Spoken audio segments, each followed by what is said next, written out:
सिंध जे मुख़्तलिफ़ शहरनि में वधंदड़ बदअमनी ख़िलाफ़ एहतजाजी मुज़ाहिरा कया विया आहिनि। बाडर, मेहर, आदिलपुर, पडीदन ऐं बावड़ो में एहतजाज कंदे शहरियुनि जो चवणु हो त चोरियूं, फुरूं ऐं धाड़ा वधण सबबि रहवासी ख़ौफ़ में वरतल आहिनि।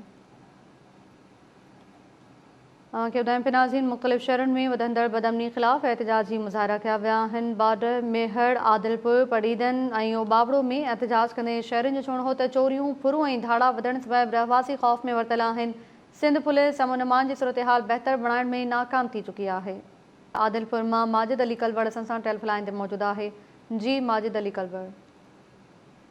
जी ताहिरा, ये आदलपुर जे भरपासे वारा जेके इलाइक़नि में हिते बदअमनी चोट चढ़ी वई आहे। हीअ आदलपुर ॻोठ चंगुलाणी आहे, जिते रिटायर्ड फौजी मंठार अली चाचड़ जे दुकान मां नामालूम चोर दुकान जा ताला तोड़े 2 बेंचूं, 1 16 प्लेट, 100 लीटर डीज़ल, 4 कार्टून दवाउनि जा चोरी करे फरार थी विया आहिनि।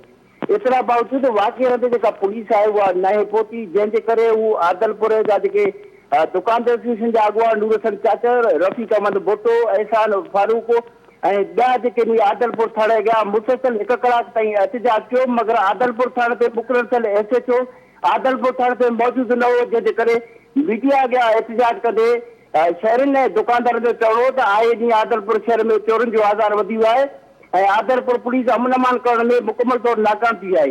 हिननि SSP घोटी ॿिनि वसण खां अपील कई आहे त असांजी चोरी थियल सामान जेको वापसि करायो वञे, ॿी सूरत में आदलपुर में शटर बंदि हड़ताल कई वेंदी। जी महिरबानी जी माजिद अली कलवड़ तफ़सील ॾियण लाइ। बावड़ो जी सूरत हाल मालूम कयूं था नज़ीर ख़ान तईम खां।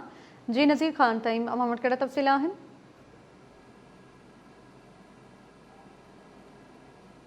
जी नज़ीर तईम।